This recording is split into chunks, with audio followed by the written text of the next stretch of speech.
Hello friends, welcome back to our channel. आज हम discuss करने वाले हैं पतंजलि योग सूत्र का लास्ट चैप्टर जो कि है कैवल्यपाद। तो आइए देखते हैं सिलेबस के अकॉर्डिंग हमें यूजीसी नेट योगा के लिए क्या क्या टॉपिक्स कवर करने हैं। टॉपिक नंबर 1, 5 मीन्स ऑफ सिद्धि, 5 तरीके जिनसे सिद्धि प्राप्त हो सकती है। जन्म औषधि मंत्र तप समाधि जा सिद्धाय, मतलब जन्म औषधि मंत्र तप और समाधि, ये 5 तरीके हैं जिससे सिद्धियां प्राप्त हो सकती हैं। टॉपिक नंबर 2, निर्माण चित्त, चित्त का निर्माण कैसे हुआ है। निर्माण चित्त अन्य स्मिता मात्रात, चित्त का उत्पादन कारण स्मिता है। स्मिता का मतलब जो स्वरूप का ज्ञान है, अतः बनाए हुए सब चित्त केवल अस्मिता मतलब दृष्ट और दृष्टा का संयोग से ही उत्पन्न है। मतलब जितने भी अन्य जो स्वरूप हैं, जो चित्त का रियल स्वरूप है, जो आत्मज्ञान की स्थिति है या योगियों की जो स्थिति होती है समाधि की, उसके अलावा जितने भी चित्त बनाए हुए हैं जहाँ पे दृष्टा और दृश्य का संयोग होता है, वह सब क्या है, अस्मिता है। नेक्स्ट टॉपिक है सिद्धिज।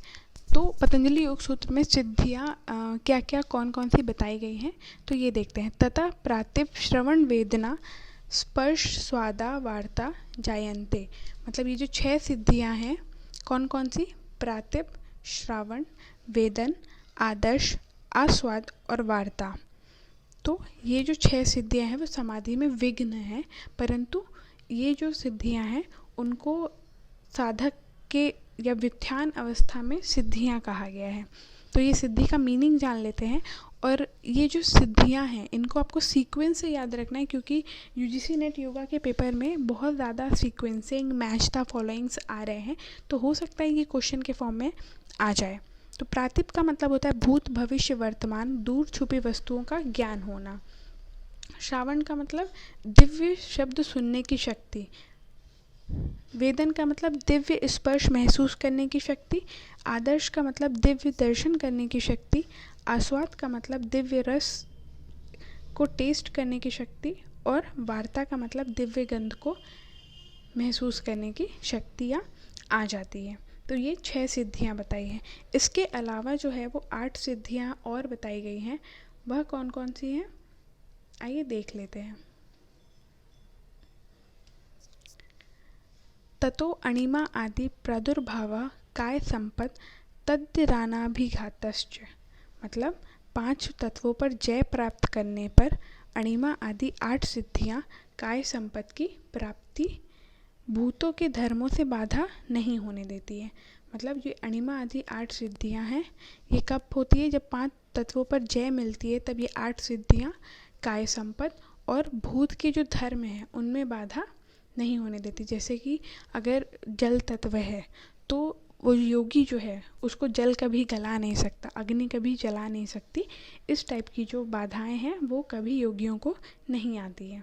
तो जो 8 सिद्धियां हैं वह देख लेते हैं कौन कौन सी है। अणिमा, लघिमा, महिमा, गरिमा, प्राप्ति, प्रकाम्य, वशिष्ठ और इशिष्टव। तो अणिमा का मतलब है जो साइज़ जो है अपना, मतलब रूप जो है उसको छोटा कर लेने की शक्ति आ जाती है। मतलब मॉलिक्यूल्स, एटम तक की हम लोग साइज़ को जो है वो कम कर सकते हैं, जो योगीज़ हैं अणिमा की सिद्धि के द्वारा। लघिमा मतलब अपनी शरीर को जो है वो बहुत हल्का बना सकते हैं। महिमा मतलब बॉडी के साइज़ को बढ़ा सकते हैं। गरिमा मतलब भार अपना बढ़ा सकते हैं, बॉडी वेट बढ़ा सकते हैं। प्राप्ति भौतिक पदार्थ संकल्प मात्र से प्राप्त कर लेना, मतलब सिर्फ संकल्प मात्र से उनको भौतिक पदार्थों की प्राप्ति हो जाती है। प्रकाम्य बिना रुकावट इच्छा पूर्ति, मतलब बिना रुकावट के उनकी इच्छा पूर्ति हो जाती है। वशिष्ठ 5 तत्वों और तन्मात्राओं में वश होना, मतलब 5 तत्व और उनकी जो 5 तन्मात्राएं या विषय है उनमें वश हो जाता है। और इशिष्टव मतलब भौतिक पदार्थों में शासन की शक्ति, मतलब जो भौतिक पदार्थ है, भौतिक जीवन है, उसमें जो है वो स्वामी हो जाता है या शासन करने की शक्ति योगी में आ जाती है। नेक्स्ट इज टाइप्स ऑफ कर्म। तो टाइप्स ऑफ कर्म में क्या बताया गया है, कर्मा शुक्लम कृष्णम योगिनः त्रिविध मित्रेषाम।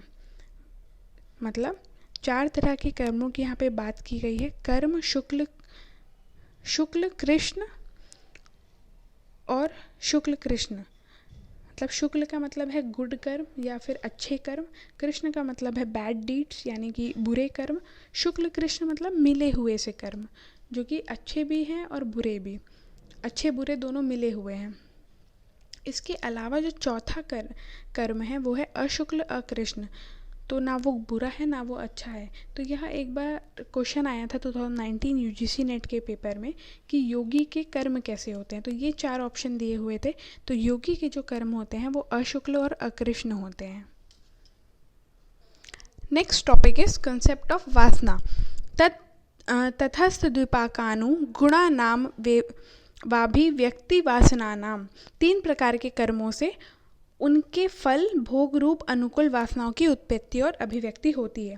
3 प्रकार के कर्म जो कि शुक्ल कृष्ण मिक्स जो होते हैं उनके अनुसार जो है भोग रूप मतलब भोग वासनाओं के अनुसार भोग जो है वो उनकी उत्पत्ति और उनकी अभिव्यक्ति मतलब उनका डेवलपमेंट और उनका रिप्रेजेंटेशन होता है। जाति देश काल व्यवहितानाम प्यंतराय स्मृति संस्कारयोरेक रूपत्वात्। मतलब जाति देश काल इन तीनों का जो व्यवधान होने पर भी कर्म के संस्कारों में और उनके अनुसार भोग वासना उत्पन्न होने में कोई विघ्न नहीं होता, क्योंकि स्मृति और संस्कार दोनों का ही एक ही स्वरूप है। मतलब जो जाति देश और काल है ये जो है हमारे कर्म के संस्कारों में व्यवधान का काम कभी नहीं करते और उनके अनुसार मतलब जो वासना है उनके अनुसार भोग की जो कर्म है उनके अनुसार भोग की वासना अपने आप उत्पन्न हो जाती है, उसमें कोई विघ्न नहीं आता है, क्योंकि स्मृति और संस्कार दोनों का ही एक ही स्वरूप यहाँ पे बताया गया है। तासामानादित्व चाशीशो नित्यवात। मतलब उन वासनाओं की अनादिता कभी ना अंत होने वाली है, क्योंकि प्राणी में अपने बने रहने की इच्छा नित्य है और आदिकाल से चली आ रही है। मतलब यहाँ पे क्या बता रहे हैं कि जो वासना है वो अनादिता है। अनादिता का मतलब है जिसका कभी अंत नहीं हो सकता। क्यों? क्योंकि प्राणी में अपने बने रहने की इच्छा जो है वो नित्य है, वो हमेशा रहती है उसमें और वो आदिकाल से चली आ रही है। इसलिए जो है वासना जो है वो अनादिता यहाँ पे बताई गई है। नेक्स्ट, हेतु फलाश्रय लंबने तत्वादेशाम भावे तद्भावः। मतलब हेतु फल आश्रय आलंबन इनसे वासनाओं का संग्रह होता है, इसीलिए इन चारों का हेतु फल आश्रय और आलंबन का अभाव होने से उन वासनाओं का भी सर्वथा अभाव हो जाता है। यहाँ पे क्या बताया गया, वासना किस कारण होती है? हेतु मतलब किसी कारण से, फल से, आश्रय से और उसको ग्रहण करने से। ये 4 कारणों से वासना जो है वो संग्रह होती है। और अगर इन चारों का अभाव हो जाएगा, अगर ये चारों नहीं रहेंगे तो वासनाएं भी नहीं रहेंगी। अतीतानागातम स्वरूपोस्तय धव भेदात मारणम। मतलब वस्तु का अभाव कभी नहीं होता। जो अनागत है, कुछ वर्तमान है और कुछ अतीत की स्थिति में है, परंतु वह सब होती हैं, बस व्यक्त नहीं रहते। यह अपने कारण में विलीन हो जाना ही उनका नाश या अभाव कहा गया है। मतलब यहाँ पे क्या बताया गया है, अतीत मतलब पास्ट प्रेजेंट फ्यूचर जो चीज़ है या वस्तु है वो हमेशा रहती है, बस फ़र्क इतना होता है कभी वो एक्टिव होती है, कभी वो इनएक्टिव फॉर्म में होती है। और इनका जब उनके कारण में विलीन हो जाना है, जब वो अपने कारण में विलीन हो जाती है, तब उनका अभाव या नाश माना गया है। योगी का उन वासना आदि के साथ संबंध विच्छेद हो जाता है और पुनर्जन्म में हेतु नहीं बन पाता।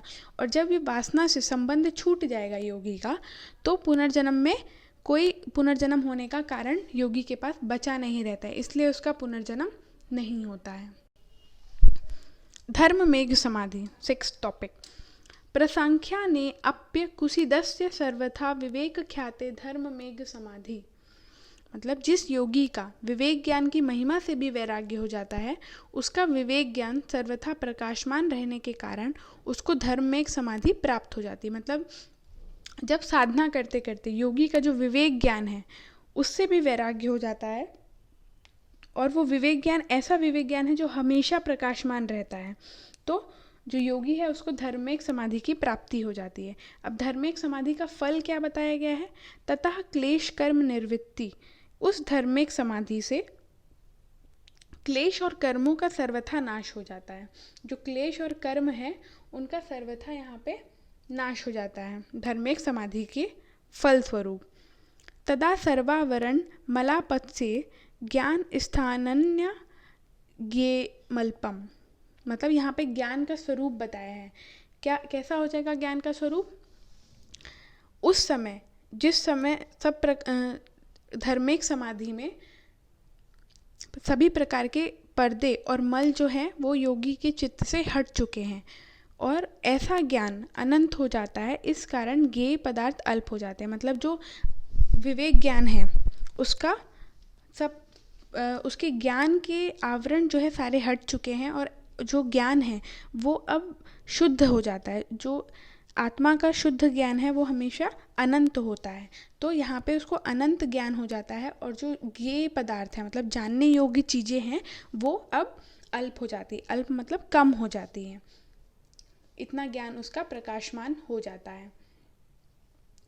नेक्स्ट टॉपिक इज विवेक ख्याति निरूपण। विवेक ख्याति के बारे में क्या बताया गया है? क्षण तत्क्रमयो संयमात विवेक ज्ञानम।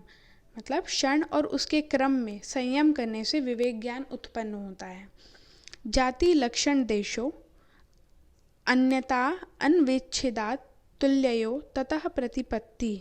मतलब उसका लक्षण कैसा है? जिन वस्तुओं की जाति लक्षण देश से भेद नहीं किया जा सकता, इस कारण जो दो वस्तुएं एक समान प्रतीत होती हैं उनके भेद की उपलब्धि उस विवेक ज्ञान से होती है। यहाँ पे विवेक ज्ञान को कैसे डिफाइन किया गया है? जिन चीज़ों में समानता दिखती है, जैसे कि दृष्टा और दृश्य है, वो तदाकार माने जाते हैं। जो अस्मिता जब तक रहती है, अविद्या जब तक रहती है, तब तक वो दृष्टा और दृश्य एक माने जाते हैं। जब उस वैसे चीज़ों से जिनमें समान प्रतीति जिनमें होती है उनके भेद की उपलब्धि हो जाती है, मतलब उनका भेद समझ आने लगता है, उनका स्वरूप समझ आने लगता है, तब उसे हम कहते हैं विवेक ज्ञान।